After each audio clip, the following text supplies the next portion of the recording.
become as popular as the nuclear bill. Thank you. I'm going to ask three, then open the floor, and then we will try and summarize. Just as an aside, the intellectual property is also a very recent term. It has become quite popular, whether we like it or not. And the fact that you talk about common as much as commons, as being uncommon, I think there is an issue over there. But I think that this is, as we go along, we'll develop all these issues. Just as an aside, the left as well as the right both have supported open source. The communists were silent on the The center is missing. The center, Congress did not come with an open source policy. So I always thought that if the left and right marches together, you move forward. In the situation that you're not moving forward. Forward block.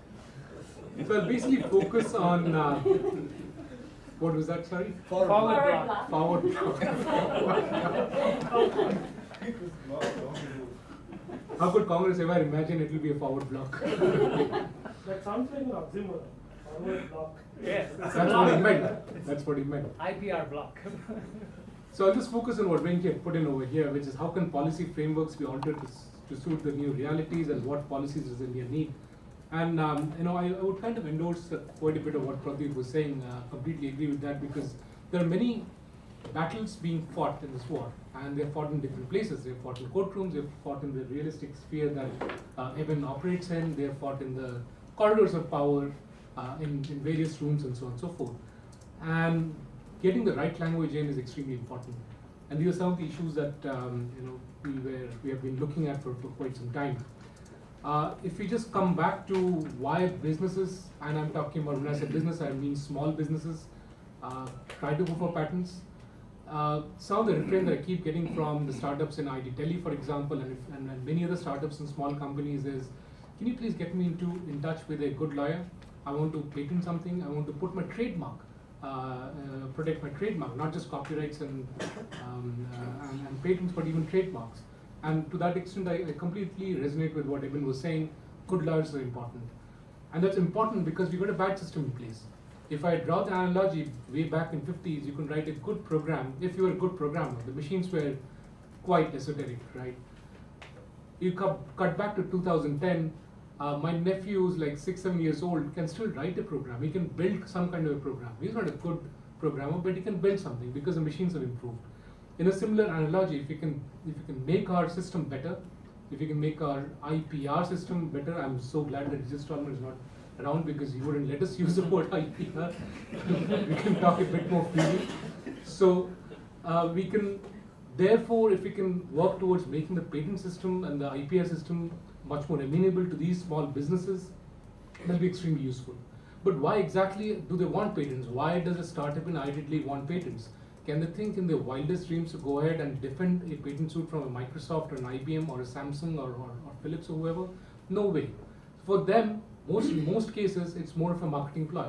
When you ask them point blank, why do you want it? Well, it's for marketing purposes, so that they can go ahead and convince the VC that, look, we have got these 2 or 3 or 4 patents, please fund us.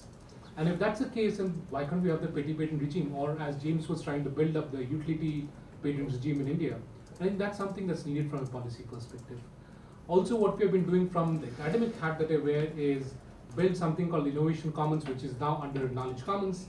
And can we then put all new ideas in an open forum which establishes prior art and which can be published so that it can be referred back and you cannot have a patent against it. Because what happens is once you develop an idea, willy-nilly the idea leaks out and somebody else goes out and patents it. So in order to protect yourself, if you can go ahead and publish it in the open and then build the technology around it. Just to keep in mind, a patent is not the same as technology. Most of the time when IBM Labs makes money out of its patents, it's not from the patent, it's from the technology transfer. It takes $10 to do the technology transfer for every $1 of patenting work. So it's the technology is more important. You can go ahead and put your innovations in the open. Those 2-page declaration means nothing. You can't have a $1 billion product based on a 2-page declaration. They also give legal basis for recognizing non-commercial patents and copyrights. Currently, there is no legal recognition for some of these open patents that you create. If I create a patent and I say, well, it's open for everybody, I don't get any legal document against it. I don't get, my submission is not covered under any legal protection directly. Yes, indirectly there is. Yes, I've established a prior art, but I can't mention it in my marketing documents. I'm not really talking petty patents. I'm talking about somebody from Gumla coming in and saying, I know a better way of how to milk my cow. And what do we do about it? Well, I don't want a petty patent against it. I don't even want any other patents around it. I just want to make sure people know about it and it's recognized and it's there in paper in somewhere. So that kind of a legal framework, or more of a, for a better word, legal lollipop is not available. So some of those kind of a system would help in incentivizing these grassroots innovations to come out. If I can draw an analogy, which is not a perfect analogy, if you heard what Anshu was saying in OSDD, some university had come out with these two molecules from a plant extract which had anti-TB properties. If the lollipop of open source drug discovery was not there, if that platform was not there, these molecules would have never got discovered. They would have died out. And there are many such innovations that are dying out because the proper frameworks are not there. One can always come back and say, look, India is still very innovative. There's so much more innovations happening.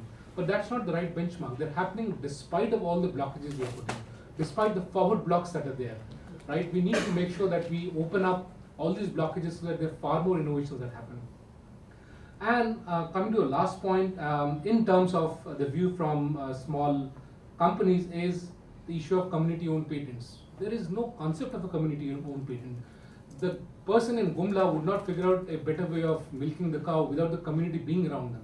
It's probably a bunch of people who came out with a new idea, and milking the cow is just a off-the-cuff example I'm taking. But the point is that there is no way to put a community as in charge of a patent. Yes, there are geographical patents and there are all kinds of patents, but there is no patent which says this district of Gumla or these 5 villages owns this property, this intellectual property. And that way it's free to everybody else from that point onwards. From a government perspective, why do you want patents? Obviously to have a sustainable innovation. The key word is sustainable. Now, is the current regime sustainable?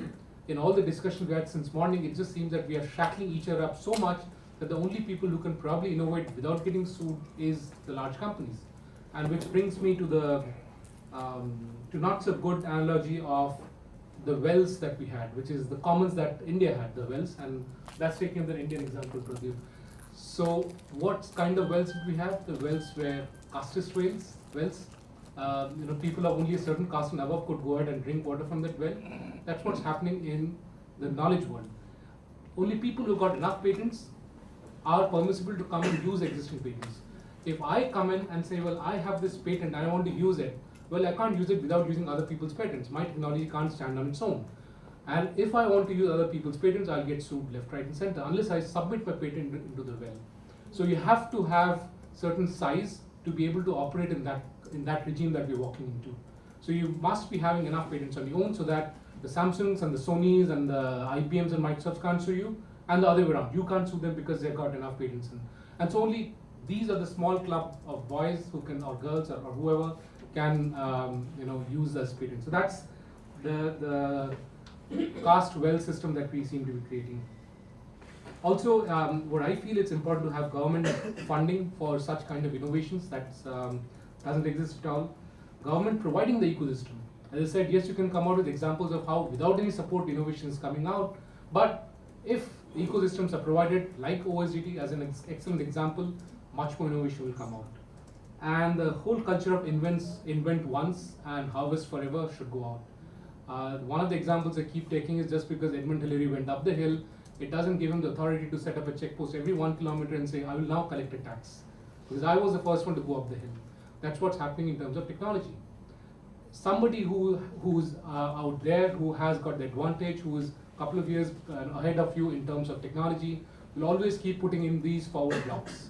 And therefore you can't move forward, because by the time you move forward, there's another block, there's another patent there, by the time the patent expires, another patent is put into place, the next version is put into place, the old version is put out of warranty, is end of life.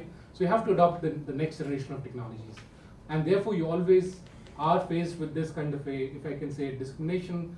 And what is essentially happening is there's a culture of invent once and use it forever kind of a thing coming out. And if we can continue to have public funded research kept in public domains to be easily shareable by everyone. There are a whole bunch of things I put in, but I think I've run out of time. But essentially, we need to have new business models, new operational models, new financial models. Who is going to support a startup which says, I'm going to create an open source technology? Very few. Very few VCs will come and support that. We need to have new financial models to ensure that these kind of ventures succeed. And then there should be new technology models. I'm tempted to take examples, but I'm just figuring out that Prabhu is getting fidgety, so I'll leave that. I'll just jump to the last few points, which I think is quite important, is the government should provide collaborative frameworks which are needed to support such kind of innovations. Such collaborative frameworks do not exist for the industry. If somebody in Manipur wants to collaborate with somebody in Kerala, that's not possible. And the same thing should exist for the educational system. It just does not exist. If somebody in Nagaland wants to collaborate with somebody in Agra to come out with a project on 7 wonders of the world, such a system does not exist in this world and in this country. I don't think it exists anywhere else. But the point is, we call ourselves an IT superpower. We want to have an innovative technology, an innovative society, but we don't have any system built in. We have not taken any step besides the lip service that we're talking about. So it's extremely important to have that. In terms of education, I heard certain discussions on that education must support both proprietary and open source technologies, and both should be taught. The fact of the matter is, you cannot. Pedagogically, you cannot, because you cannot come out of the book saying, here is how you open a file in Microsoft, here is how you open a file in Linux, and in KDD it will be in a different way, in some other interface it will be a different way. You cannot have that. You must choose one. In fact, that's one of the discussions that Richard and I had with CBSE. Thankfully, and with a lot of help from Abhishek, who went around showing the difference between what .NET and Java and so on, convinced them that open source is almost as good. They were still not convinced that it's better off. And let me take just one small example and stop over here. Why did I say that open source is normally far better off? Is again, I'll take the OSDD example. One of the things that Anshu forgot to mention is that when they formed the groups of trainers and the trainees, nobody knew who the trainer is, nobody knew who the trainee is, because it was happening on the net. Finally, when they met face to face, it turned out that the students were training the teachers. Because it's an absolutely meritocratic system that comes up. The manager does not decide who the sub-manager is and so on and so forth, and who's the team lead is. The community decides. It's an absolutely harsh, dog-eat-dog meritocratic world, and which is why you get better software and better products out of this kind of system. Thank you. I really hate to do this and say, Evan, you have 10 minutes, because useless. I would like to, in fact, listen to much longer. I'm going to use less. My friend Pradyut is right. He needs to apologize for being a politician, and I need to apologize for being a foreigner.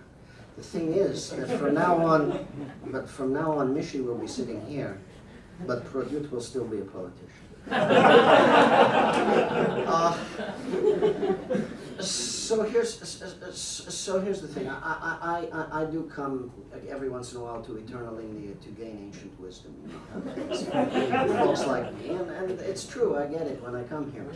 I think Pradyut's right that the question is how to make the conversation more broadly accessible. The funny thing is that from my point of view, he had a third of the people to whom we have to broaden this out, which is the great mass of people who don't think about these questions from day to day. Jajit has another third, which is the small and medium-sized businesses who have to be convinced that they don't have a stake in the continuance of the system. And the third class are the people that I was speaking about a moment ago, the large industrialists who have a very complicated choice to make that will be faithful to the long-term strategy of their industries over the next 18, 20 months, whatever you think it is, that their time schedule is. And we need slightly different ways of broadening the conversation for all three classes of the people.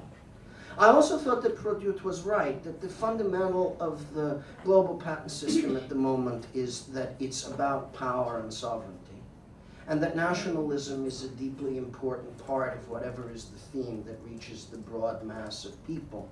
And the question is, what is the national interest? This is also, as it turns out, the question we are discussing with the industrialists, it seems to me. What